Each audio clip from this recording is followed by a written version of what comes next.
Yeah, you are not my father. From the very beginning, you were nothing but a liar.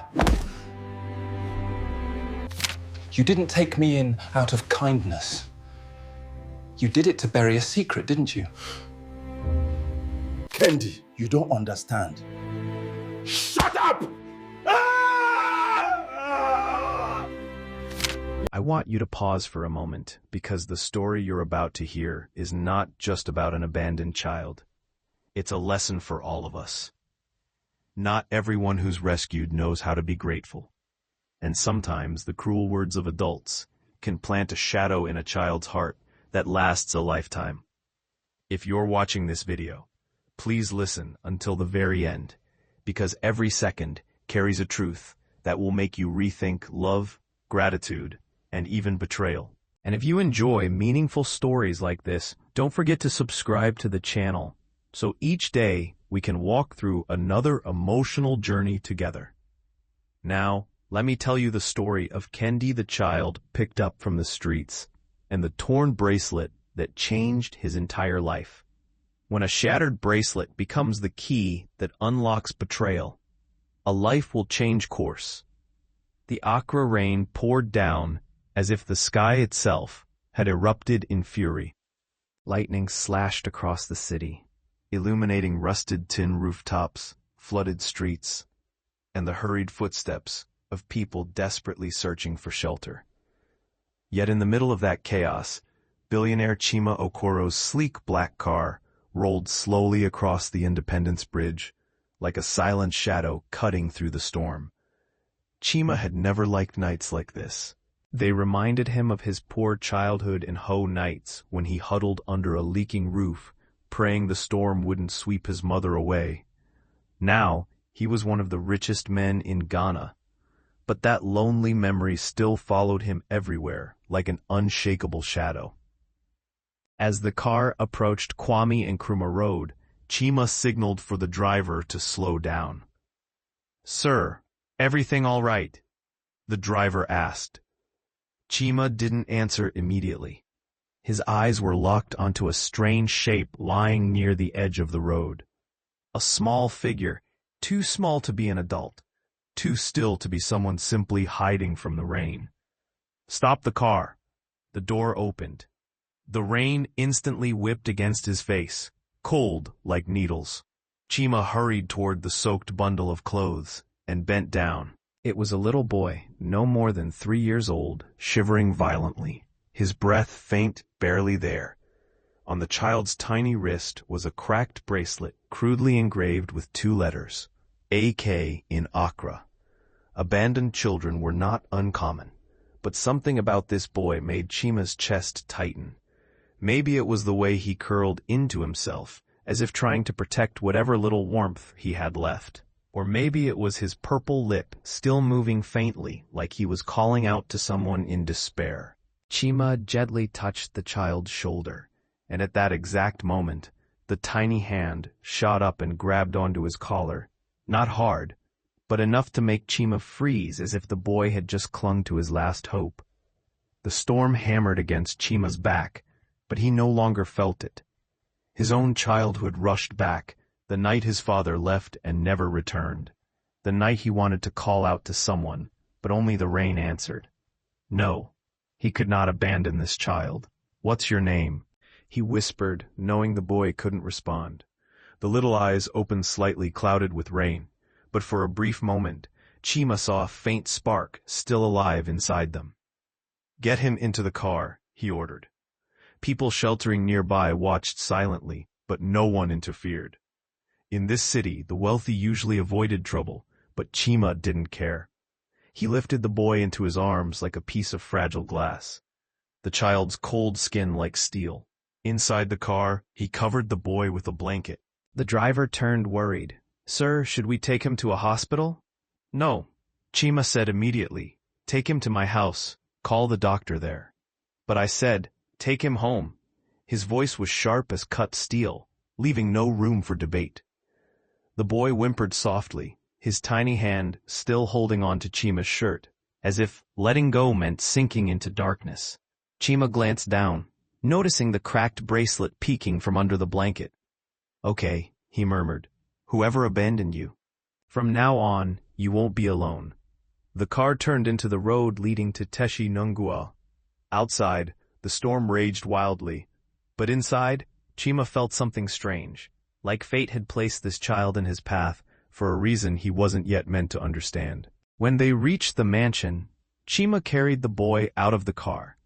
Though the child was light as a breath, Chima felt the weight of a promise he could not afford to break. That night, while the doctor examined the boy in the spacious living room, Chima stood by the window, watching the storm tear across the city. Behind him, he heard the doctor say, "He's very weak, but he has a chance." Chima didn't turn around. He simply nodded, eyes still fixed on the darkness.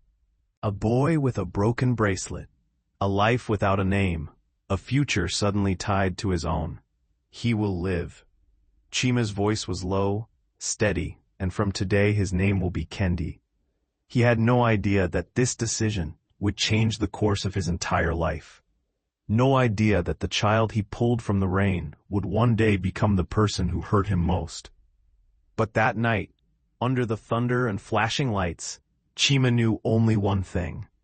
Destiny had begun. Years after that fateful night in the rain, billionaire Chima Okoro's mansion on Teshi Nungua was no longer a place echoing with thunder.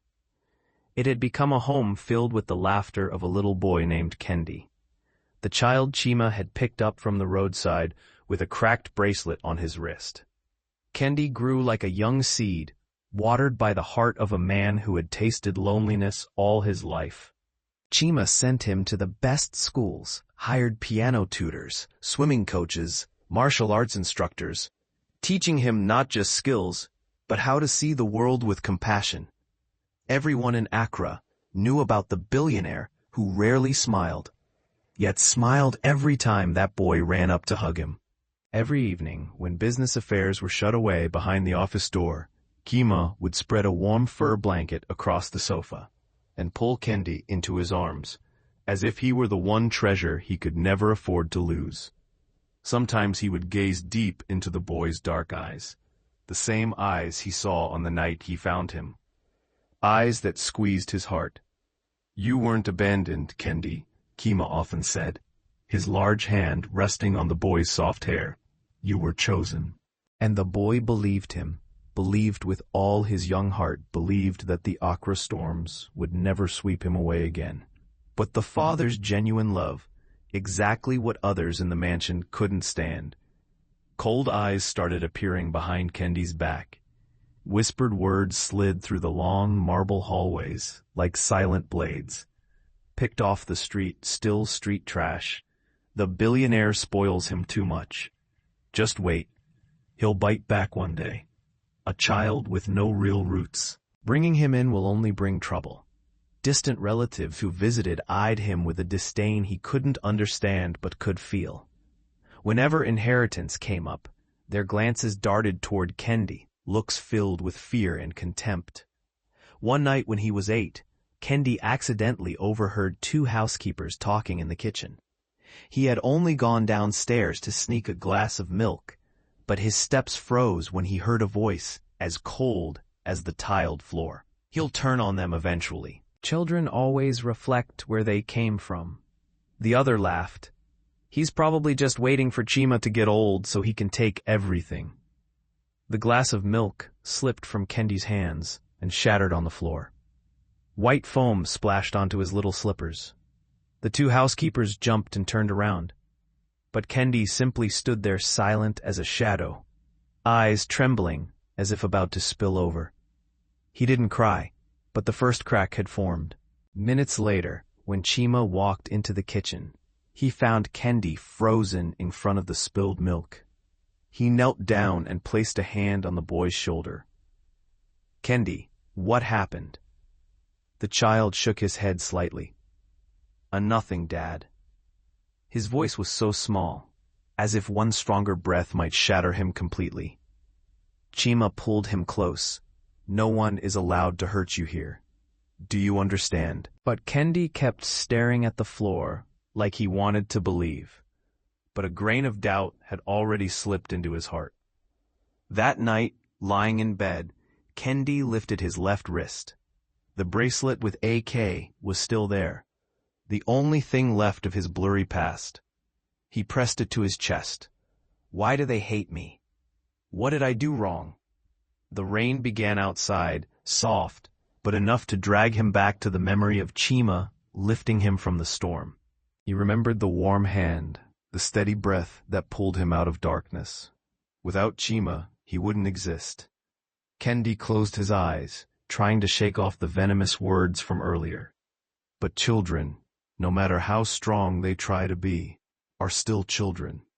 Those words clawed at his heart like sharp talons. The next morning, Chima held Kendi's hand tightly as he drove him to school.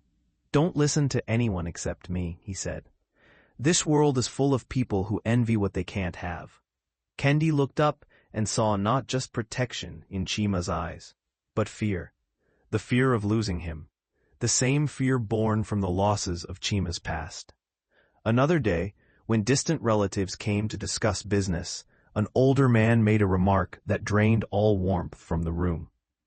"Chima, it's fine to raise the boy, but don't let him forget he's not your blood." Chima stood abruptly, his voice deep and sharp as a blade. "Family is who we choose, not who we're born from. If anyone here can't accept Kendi, you don't need to step foot in my home again." Silence swallowed the room, but it also fueled the resentment toward the boy. As for Kendi, his eyes lit up for a brief moment, as if Chima had stitched shut the crack in his heart with a threat of warmth. But small cracks, even covered, remain fragile, still remain. And years later, those same poisonous whispers, the ones children don't know how to forget, would awaken like a monster. And Chima's unconditional love would no longer be enough to keep Kendi from stepping into the shadows. When Kendi turned 22, the Okoro mansion gleamed like an unreachable fortress, the kind of place storms dared not touch. And he, once a trembling child in the Accra rain, had grown into a tall, composed young man, with eyes as deep as a storm long quieted. Chima was always proud of him. Kendi was intelligent, well-mannered, impeccably educated. But behind the young man's calm smile, a familiar unease still lingered, like a shadow in a room with no lights. The whispers from childhood had never truly disappeared. One afternoon, as the sun sank behind the harbor, the housekeeper rushed into Chima's study, breathless as if fleeing disaster. "Sir, there is a woman. She insists on seeing you." "Another donation request?" Chima asked, not looking up from his documents.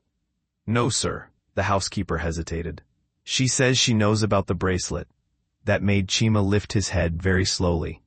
The eyes that had long remained calm, still as a quiet lake, suddenly rippled. "Bring her in." But the housekeeper looked troubled.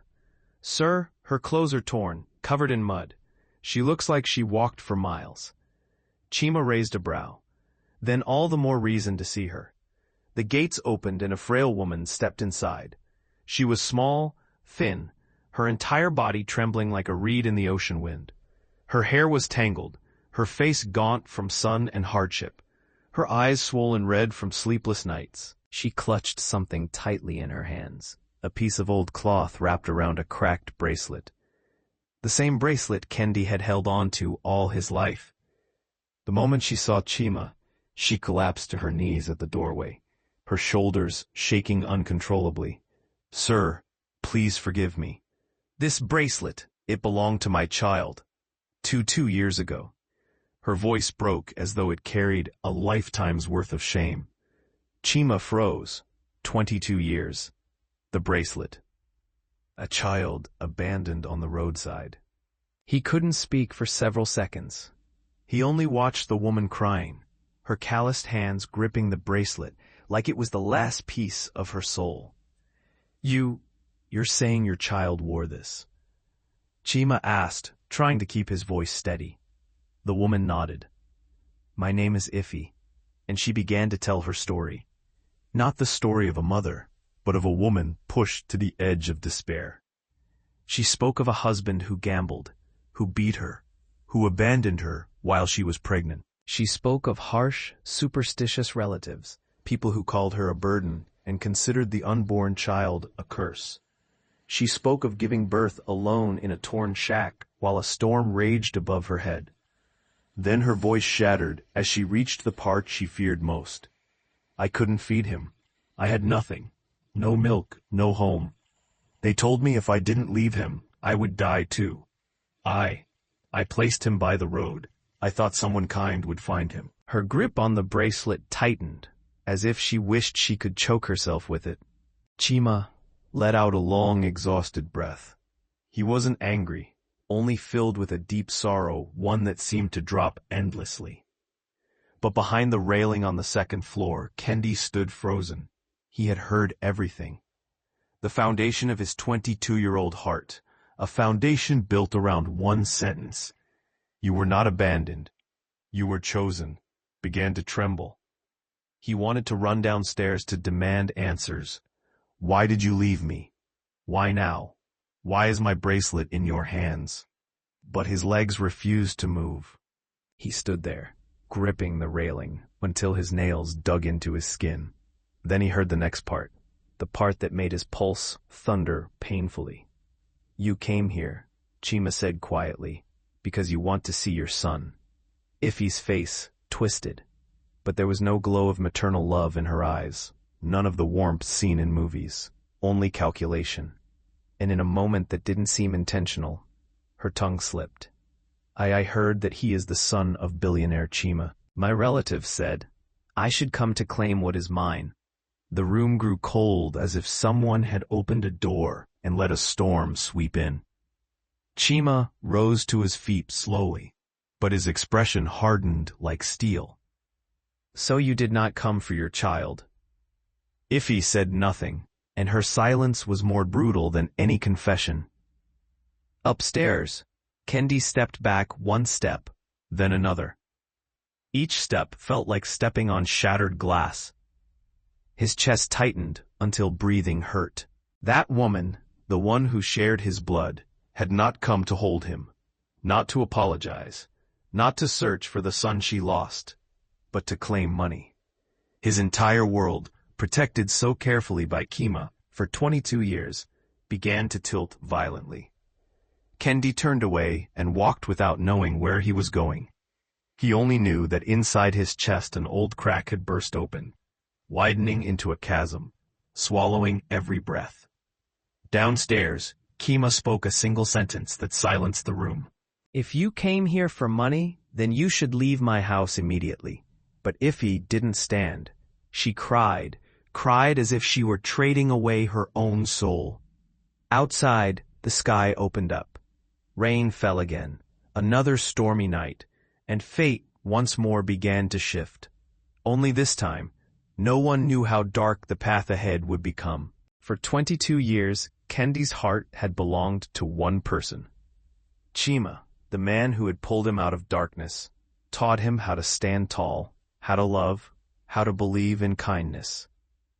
But when the woman who shared his blood appeared, everything he thought was solid began to tremble like rotten wooden boards under a storm. The once peaceful mansion was now split by two opposing currents, nurtured love, and the distant, haunting pull of blood ties. And Kendi, who had always been sure he belonged to Chima, now felt himself standing between two sharp blades. That night, Chima found him sitting alone in the music room. The lights were off. Only the moon illuminated his face silver, exhausted and distant. Kendi, Chima called softly. No response. He walked over and sat beside him. If you want the truth, I'll tell you. Kendi's shoulders trembled. I don't know who to believe anymore. Chima sighed deeply. Blood matters, Kansi. I understand that. But love is what kept you alive from the day I met you. Everything you have, he placed his hand over his chest, comes from here, not from a will or a document.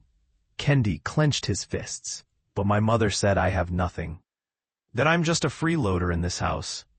A blade right in the middle of the room. Not a blade meant to kill Chima, but to wound him. Kendi, Chima whispered. Who told you you were a freeloader? You are my son. Kendi turned away. Blood is still blood, Daddy. Chima stood silently for a few moments. Then ask yourself this. Who held you on that stormy night? Who stayed by your bed when you burned with fever and almost died? Who taught you how to become a man? You want the truth. Here is the truth. Your birth parents gave you life, but your adoptive father gave you a reason to live. The words fell heavy like stones dropped into a midnight lake. But instead of clearing the water, they only pulled Kendi deeper. In the days that followed, Iffy began inching into his world, not with maternal warmth, but with the fear of loss. She appeared at the gate every afternoon, standing in the scorching sun as if trying to prove her devotion. "Kendi, please," she said, holding his hand during one of their secret meetings outside the mansion. "You deserve your future. You deserve everything they're keeping from you." Kendi frowned. "You mean my adoptive father?" Iffy didn't blink. "That wealth should be yours. You are the rightful heir, not someone who doesn't share your blood." Each word dripped like poison into his ears. "All your life you've lived off his pity," Iffy continued, her voice sharpening. "But you are a child destined for greatness. Don't live in another man's shadow." Kendi's jaw tightened. "My father never treated me like a shadow." Iffy looked deep into his eyes. "Then why hasn't he made the inheritance official? It's been over 20 years. A single question, small, quiet, but drilling slowly into his chest. He remembered every time Chima's relative glanced at him. He remembered the whispers from childhood. He remembered Chima avoiding conversations about inheritance. He remembered nights when Chima stared into the distance as if hiding something. Logic said, "Don't believe her." But the old wound whispered, "What if she's right?" The distance began forming, small at first, but undeniable. Kendi stopped eating breakfast with Chima, stopped waiting for him to finish work, stopped walking beside him in the courtyard.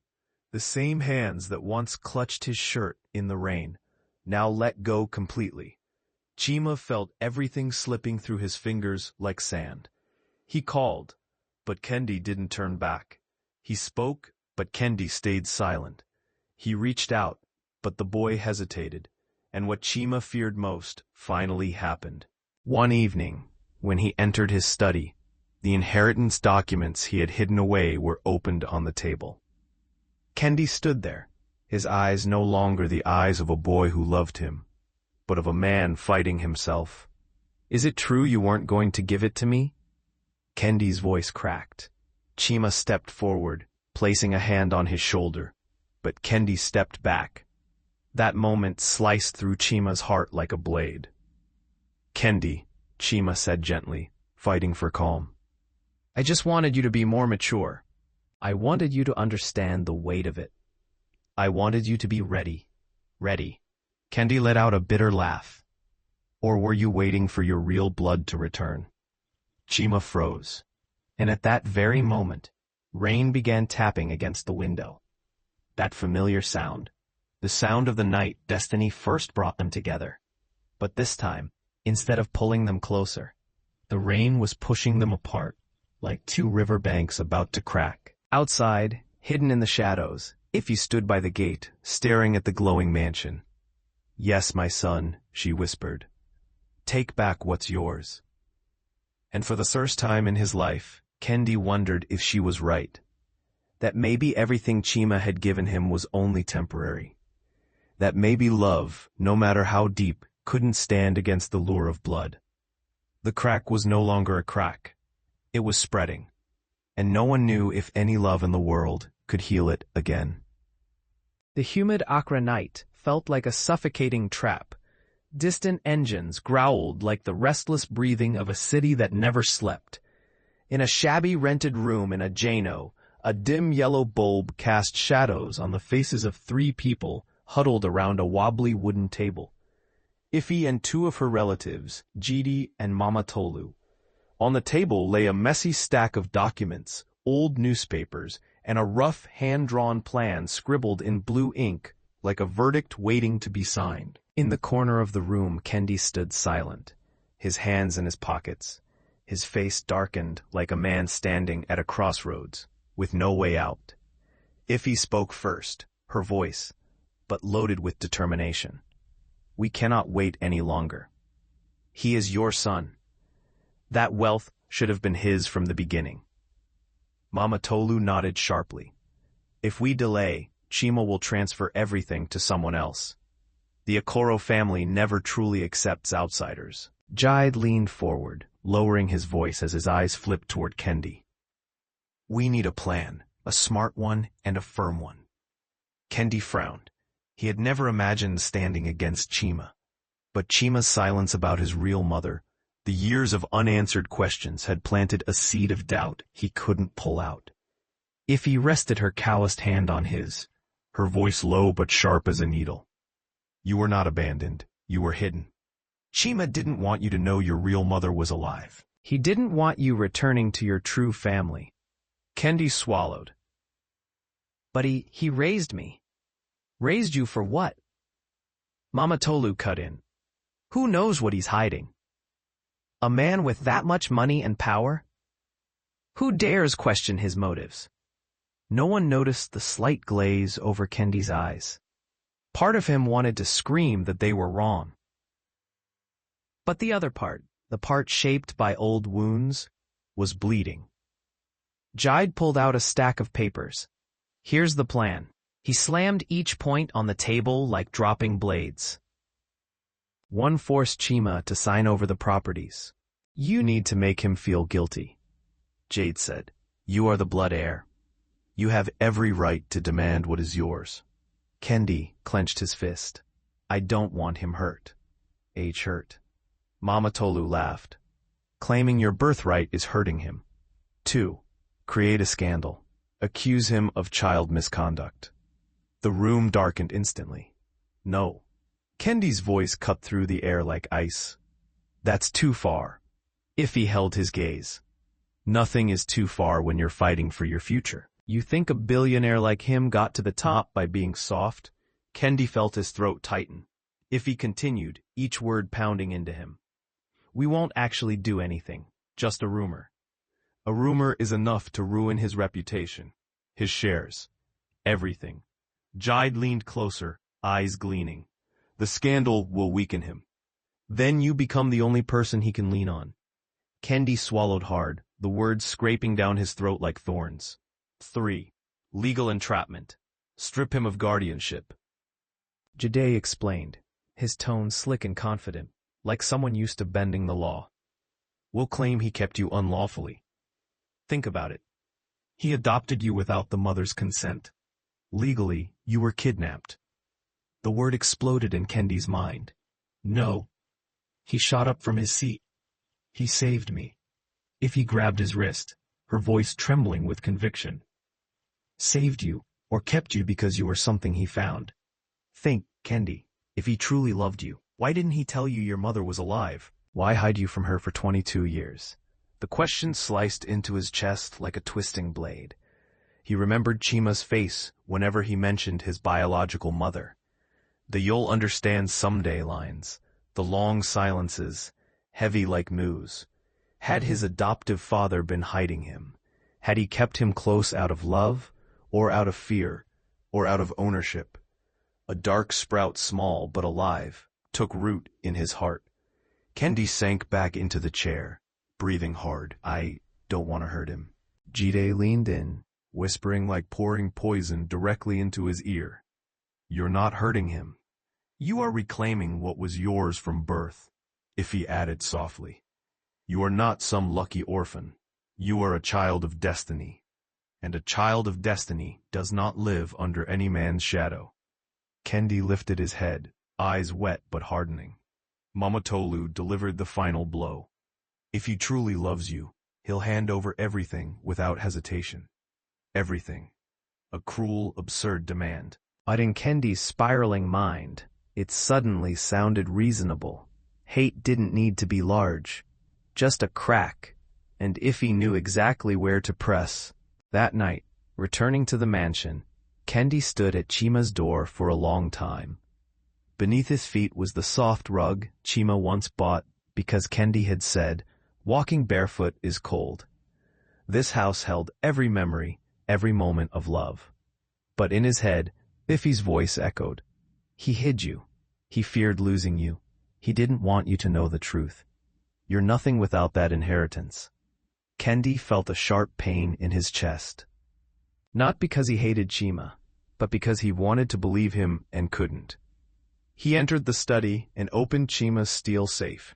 The one only the two of them knew the code to. Inside were property deeds, contracts, land titles. He stared at them. His hands trembled. These should have been mine. That whispered sentence marked the moment Chima's greatest fear finally came true. The dark seed was no longer a seed. It was growing slowly, steadily inside the heart of the boy he loved most. The night wind from the Accra Ocean sliced through the glass windows like hundreds of thin, icy blades. Lightning flashed, illuminating the vast living room of the Okoro mansion, grand, elegant, and now tense enough to snap at any moment. In the center of that room, two men stood facing each other. One was Chima, his hair streaked with gray, but his eyes still warm, just like the night he carried a trembling child out of the rain years ago. The other was Kendi, his eyes red with anger, hurt, and the poison of lies that had seeped into his soul like an invisible toxin. "My son," Chima began, his voice so soft it could have been swallowed by the wind. "Don't let them use you. You are the greatest gift of my life." But Kendi laughed, a broken laugh shattering like glass on marble. "Me, a gift?" His voice rose raw and tearing. "You adopted me for show, for praise, for the media to worship you as some saint. You hid my past. You stole my mother." "No." Chima shook his head, stepping forward gently. "I hid the truth because your mother wasn't safe. I wanted you to grow without pain. Pain." Kendi's shout cracked through the room like a snapped guitar string. "I grew up in a lie. I grew up believing I was chosen, but the truth is, you kept me to fill some hole money couldn't fill." Chima felt his heart clenched painfully. "Kendi, who told you these things?" "My mother." Kendi pointed toward the staircase, where Iffy stood trembling in the shadows. "The woman you kept away from me. Why? Why were you afraid I'd find out she was alive? Why hide her unless you were guilty of something?" Chima closed his eyes. When he opened them, pain swam beneath the surface. "Because I knew she was being manipulated. I knew she wasn't looking for you out of love. I wanted to protect you." Protect. Kendi stepped forward so close their breaths collided.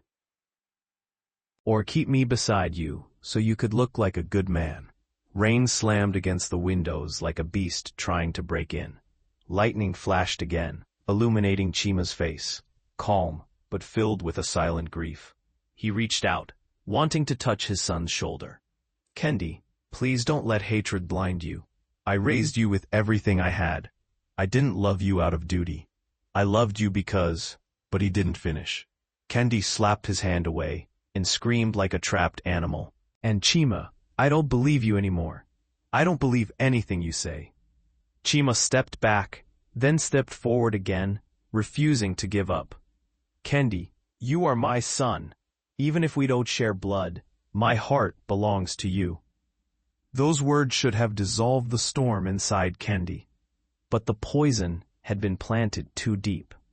"You lied to me my whole life, Kendi. You are not my father."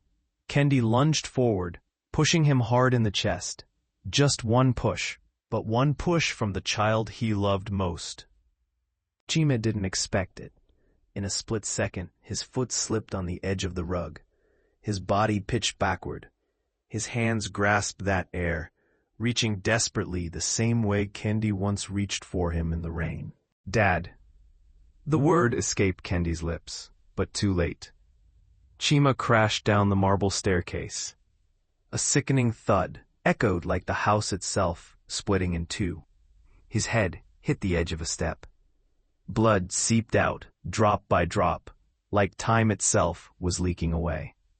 The mansion fell into a horrifying silence. So silent that even Kendi's breath sounded like a strangled scream. Ify ran down the stairs, legs trembling. "Dear God, what have you done? What have you done, my child?"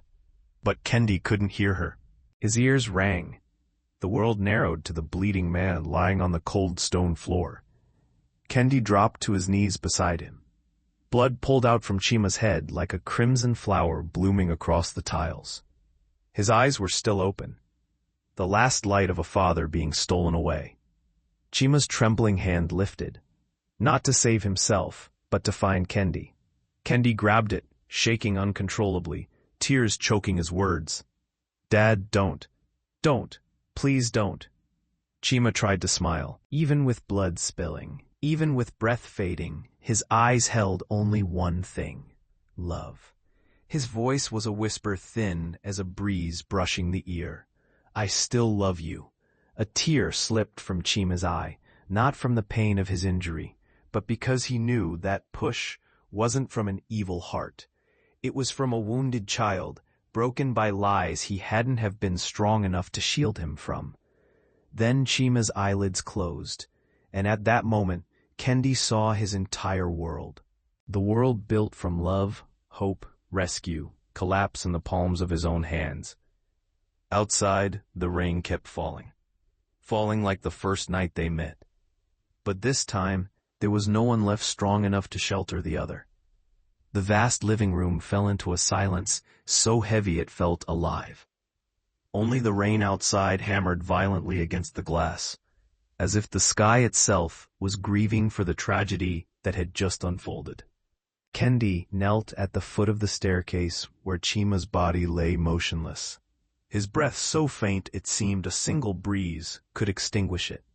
"Dad, Dad, please." Kendi's voice cracked thin and lost, like a child calling for his mother in the middle of a crowded market. Blood from Chima's head seeped into Kendi's hands, staining his wrists, then trailing onto the cracked bracelet, hanging around his neck. The only relic left from that fateful night. The bracelet was red now, stuck to his skin like a mark he could never wash away. He touched it, and suddenly the memories came. Not the cruel whispers, not the doubts, not the poison people had planted in him, but the soft moments that raised him into who he was. Another night, rainy just like this.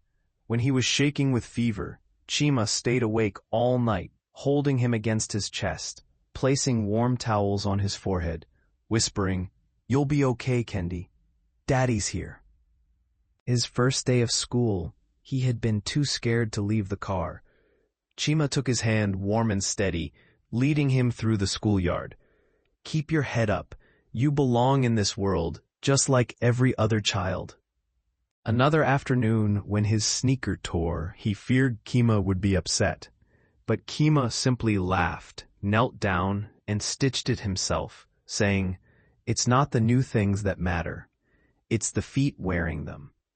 And once when Kendi misspelled the word family, Chima patiently corrected it, stroke by stroke, then guided Kendi's hand with his own, and wrote slowly, "Family, where love chooses you and never leaves you." Each memory flickered unlike lamps, lighting up the darkest corners of his mind. And then he understood. Not blood, not the bracelet, not the poisonous words others had planted. It was Chima who chose him. He was the home, the root, the place Kendi's heart truly belonged to. Kendi stroked Chima's cheek. His hand trembled as if he were about to break. "Dad, I was wrong. I was blind." The first tear fell onto Chima's cheek, mixing with the red streak of blood, like a sacred cleansing. Kendi looked down at the bracelet, the one he always believed tied him to his past. And as his tears washed away the blood, the pale ceramic shimmered faintly again. He whispered almost to himself, "The real gift wasn't the bracelet. It was you." Behind him, Ify stood frozen, her hands shaking, her face drained of color. She had never imagined the plan would go this far, never imagined that simple manipulation would lead to Chima falling, never imagined her own son would look at her with eyes shattered so completely. But clearer than the tears on the bracelet, Kendi was awake now. Dad. Kendi lowered his forehead onto Chima's chest. His heartbeat was weak, so weak, but still the same familiar rhythm that had sheltered him for 22 years. I don't want the inheritance. I don't want the family. I don't want anything. His voice broke. I just want you. A hand so weak, it felt more like a whisper of wind, stirred slightly. Chima struggled to open his eyes. They were clouded from pain, but lit by a quiet pride. He wanted to speak. Kendi leaned closer. Forgive your child, Kendi. His voice was fragile as silk, yet powerful as a blessing. Forgive even when he is lost. Tears streamed down Kendi's face. Dad, I'm the one who needs forgiveness. I'm the one who was lost. Chima took in a breath, difficult as climbing the highest mountain of his life. Then he whispered for you. I am always willing. Kendi's throat tightened painfully. He clutched Chima's hand as if letting go would send the entire world into free fall.